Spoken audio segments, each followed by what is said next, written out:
করলো, সে আইসিকে ধরে ধরে রেখে দিয়েছে। মমতা ব্যানার্জি কি রেখে যাচ্ছে আমাদেরকে? মমতা ব্যানার্জি কি আমাদেরকে চমকাতে যাচ্ছে যে আমার আইসি আবু সিদ্দিককে খুন করেছে, তোমরা তো বিশাল লাফালাফি করেছো, আমি কিচ্ছু করবো না, আমি আইসিকে ওই থানায় বসিয়ে রাখবো। আর পুলিশ মন্ত্রী মমতা বন্দ্যোপাধ্যায়কে বলছি, এই ঢোলা বাস স্ট্যান্ড থেকে এবং এই ঢোলা থানার আইসিকে বলছি যে আপনারাও যদি মনে করে থাকেন আমরা উঠতে পড়ে যা খুশি করবো, পাবলিক কিন্তু খেপেছে, পাবলিক খেপে গেছে, চামড়া তুলে নেবে এবার আর যা আমাদের হয়ে গেছে। আমাদের কাছে যে খবর আছে, আমাদের অনেক ছেলেদেরকে এখন বর্তমানে যে আইসি আছে, যে আবু সিদ্দিকের খুন হত্যার যে ষড়যন্ত্রকারী, যাদের বিরুদ্ধে আমরা এফআইআর করেছি, এসপি নিজে অঙ্গীকার ব্যক্ত করেছিল, তিনি প্রতিশ্রুতি দিয়েছিল আমাদেরকে যে সমস্ত জিনিসপত্র আবু সিদ্দিকের বাড়ি থেকে নেওয়া হয়েছিল সেগুলো ফেরত দেওয়া হবে, এবং যে অর্থটা দেওয়া হয়েছিল সেটা বড় একটা অঙ্ক, আপনারা সকলে জানেন। সেই টাকাটা ফেরত দেওয়ার কথা ছিল, ফেরত দেয়নি। কিন্তু তার মাঝখানে আমি বলে যাই, 1 সপ্তাহ সময় দিয়ে যাচ্ছে, 7 দিনের সময় দিয়ে যাচ্ছে। 7 দিনের মধ্যে যদি 4 জিনিস আবু সিদ্দিকের যেটা নেওয়া হয়েছিল, দুর্নীতি করে, চুরি করে, চুরি করেছে এই পুলিশ, অর্থাৎ এই পুলিশ যদি 7 দিনের মধ্যে ফেরত না দেয়, তাহলে আগামী দিনে ঢাকা থেকে একটা সিরিজ করো, একটা আইসি ওসি এসসিকে আমরা বের হতে দেবো না। তার জন্য যদি গুলি চলে, বড় অসুবিধায় গুলির খবর থেকে আমরা রাজি আছি। এরপরে যদি এই ধরেতে এই পুলিশের নেতৃত্ব করে আবু সিদ্দিকের মতো আমার ভাইয়ের যদি জীবনে ফেরে যায়, কেউ যদি হত্যা হয়, তাহলে আপনাদেরকে এই জনগণের সামনে বলে যাচ্ছি, থানা যদি মনে করে, ওসি যদি মনে করে আমাদের নামে এফআইআর করবে, কোনো অসুবিধা নেই, কিন্তু ল্যাম্প পোস্টে ফেলে দেবো আমরা। অনেক ক্ষতি করেছি, একটার পর একটা চলে যাচ্ছে, আবু সিদ্দিক চলে যাচ্ছে, অনুষ্ঠান চলে যাচ্ছে, মৌমিতে চলে যাচ্ছে। মৌমিতের অপরাধটা কি ছিল? মৌমিতের অপরাধটা কি ছিল? এদের অপরাধ যে মেয়েকে ডাক্তার করে সাধারণ মানুষকে সেবা করার জন্য ডাক্তার করিয়েছে, এটাই তার অপরাধ। মৌমিতের অপরাধটা কি ছিল?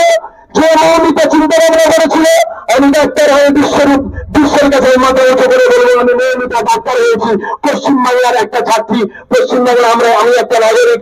অর্থাৎ এই জিনিসটা মমতা ব্যানার্জি সহ্য করতে পারেনি, কারণ মমতা ব্যানার্জি যেমন একটা কাল্পিক, আর তার সঙ্গে সঙ্গে পুলিশ প্রশাসন থেকে আরম্ভ করে আর তৃণমূলের যারা বসে আছে, এরা এক একটা কাল্পিক, এরা সমাজের একটা কীট, এদের বেঁচে থাকার কোনো অধিকার নেই এই সমাজে। এই যে কীটগুলোকে আমাদেরকে মারতে হবে, এই কীটগুলোকে শেষ করতে হবে। এর জন্য যত রকম কেমিক্যাল আছে, এই কেমিক্যাল গুলো কিন্তু আমাদের মারতে হবে, তবে এই কীটটা শেষ হবে, তার আগে কিন্তু শেষ হবে না। ভোলা থানার আইসিকে বলছি যে আপনি আমার কাছে খবর আছে যে আপনি আমার অনেক ছেলেমেয়েকে ধমকি দিচ্ছে, আপনি নাকি বলেছেন যে আমাকে চিনিস। একটা আইসিকে চিনতে বেশি বাকি থাকে নাকি আমাদের? একটা আইসি কোটাগার আইসি, একটা আইসি কোটাগার আইসি যে উল্টিতে পড়ে আছে আমাদের ট্যাক্সের টাকায়,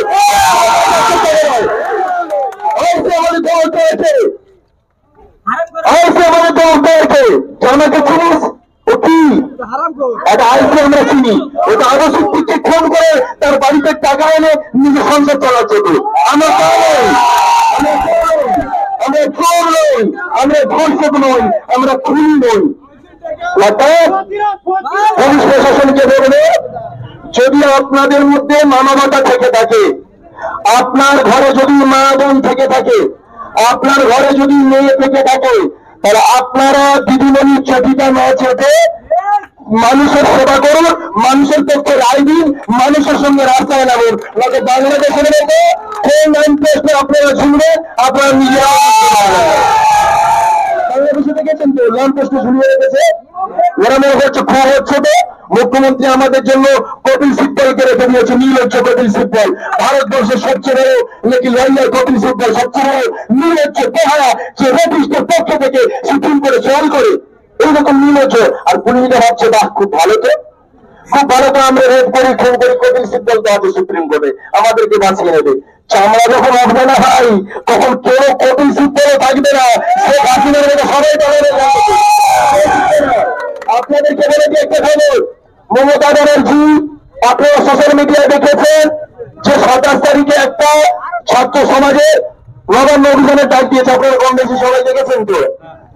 এতে মমতা ব্যানার্জির টপ আরম্ভ হয়ে গেছে।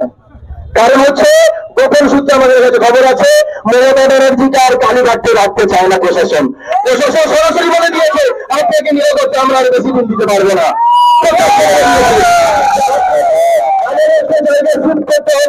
আপনাকে এমন একটা জায়গায় নিয়ে যেতে হবে যেখানে আপনাকে যে ক্লাস দিয়ে আপনাকে নিরাপত্তা দিতে পারি।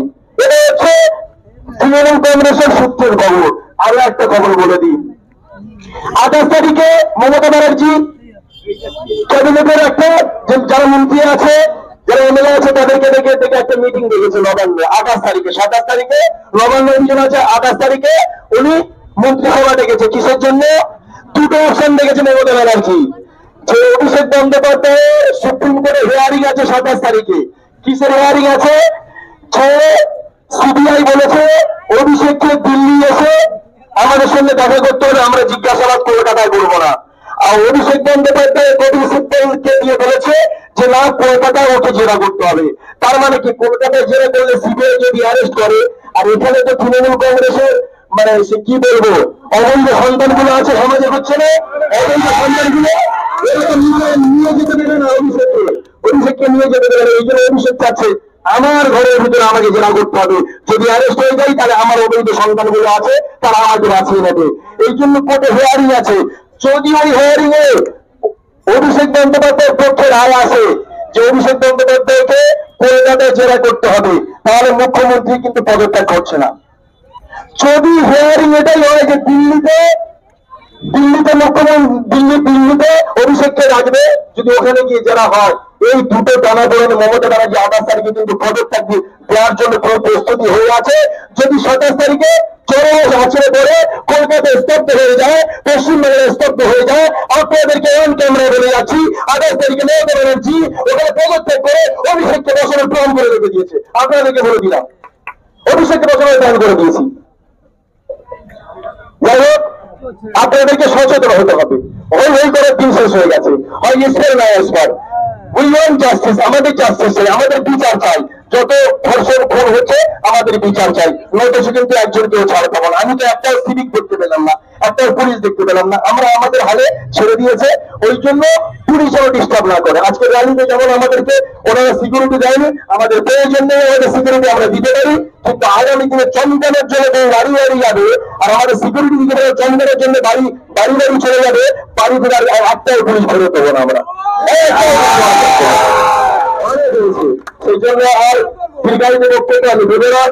আমাদের জেলা কমিটির সদস্য অনির্বাণ জেলাপাত্র তিনি আছেন, আপনাদের সামনে উনি এখন বক্তব্য দেবেন। এই বলে আমি আমার ক্ষুদ্র বক্তব্য এখানে শেষ করছি। ইনকিলাব জিন্দাবাদ, আইএসএফ জিন্দাবাদ, আমার স্বাস্থ্যের দিকে জিন্দাবাদ।